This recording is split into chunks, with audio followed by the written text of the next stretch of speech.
And we have an amazing human being you'll see tonight who's written a book. He might show us what the book is. Okay, I can do that right here. Yeah. Let me get that, yeah. His name is Michael Koran, as you know. This is Glenn Koenig. And tell us the name of your book. And My book is called A Man Wearing a Dress. And it's kind of a large format book. And it's now out. It was published in September. And you can get it at any bookstore. Essentially what the book is a story about my life. It's a memoir, but I wrote it in a series of essays rather than full-length chapters. And it's also about gender identity as a topic.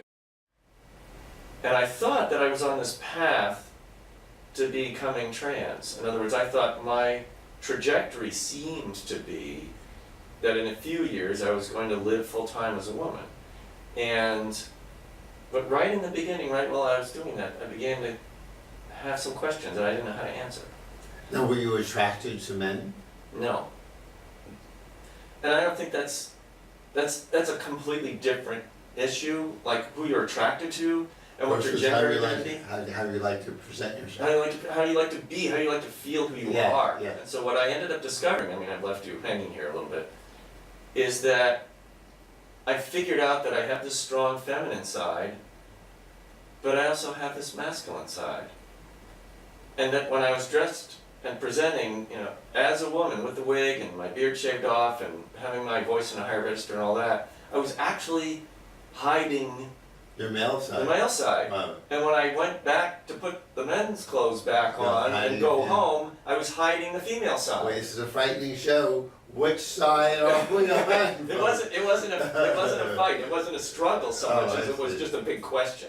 But you still want to present yourself to yourself, if I can use that word, and to other people, at times or all the time, as a person who wears a dress or as a person who's a woman.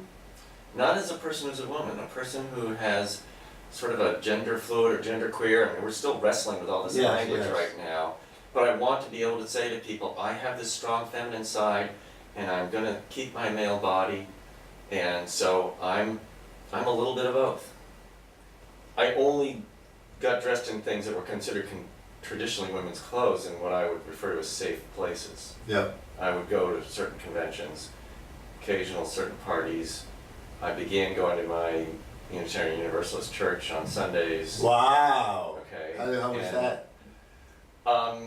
Every step was scared, I had to crank up my courage. Each new place I went where I was dressed unconventionally for a man was a challenge. Boy, would that be hard for me. It was not, Oh, you're so brave. it was not a, life or death thing. I wasn't like, throwing up in the bathroom before I went out of the house or whatever, but I was nervous. But it took a while, it took years. I would say I didn't really feel like I didn't have to worry about it anymore. I didn't even have to think about it anymore until about maybe 3 or 4 years ago. So do you feel differently when you're dressed as a man and dressed as a woman? I think so, in a subtle way, and it's changed over time. It's not a fixed, I can't answer that as if I know the answer as a fixed thing. It's sort of, I feel different ways at different times. I mean, sometimes I feel like the feminine side of me is more expressed. And other times I feel like the masculine side is more expressed. Boy, this is scary for me. Thank you. I don't blame you for having those feelings. And one of the main themes in my book is about the fact that I don't think blame has any use most of the time.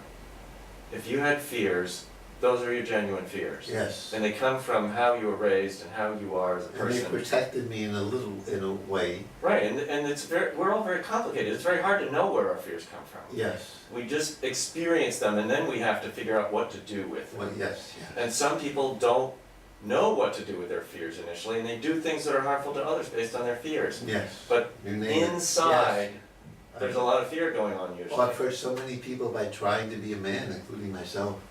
Mhm. And I might be, if I gave myself a chance. Who knows what will come out if you don't try. Right, right. It's so freeing not to have to be a man anymore. It's very oppressive, and it's only Yes. beginning to be That's so nice. discussed. We're talking a lot about how women are oppressed, and we're getting to the point of talking about how men are oppressed too, and you have to... Oh, it's a huge oppression to men. And it's huge. And it's sort of a funny question, because if you look upon men as the oppressors, you might come up with the question, well, why would this happen? But I don't look at it that way. I look upon the idea of patriarchy as the thing that oppresses us, not, and how it's impressed on us causes us to mistreat each other because of the belief system that we've accepted. Very nice. And if we reject the belief system, it's going to Yes. take time, and it's a Because then we slow... don't know who we are.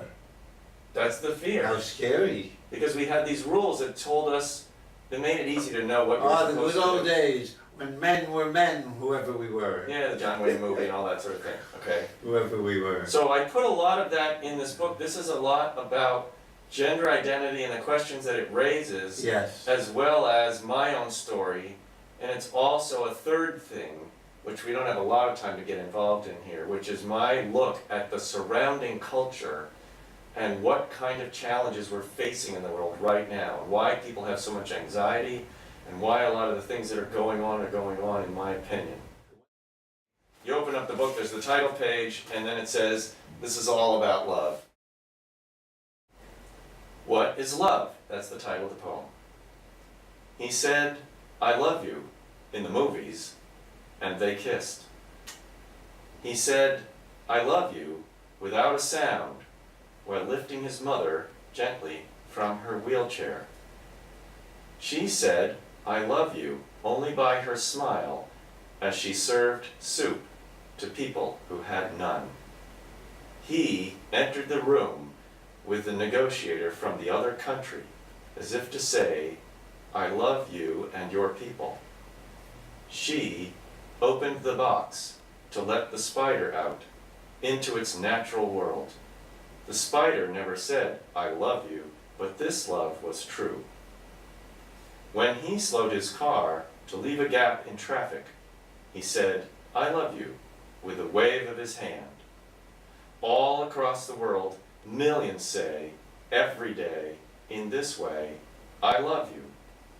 One brief moment, then each one is gone, not ever counted on the evening news. Their numbers game lists casualties, or winners some Tuesday in November. But we elect our true administration every day when we say, I love you. Oh, yum. That's our new Glenn Koenig for president. No, I'm not running for office, believe me. If you read my book, you'll understand why I'm not running for office. Because I think there's a big, major change going on in how all of our societal structures So work. you're happy with your journey now, it seems. Yes, I am.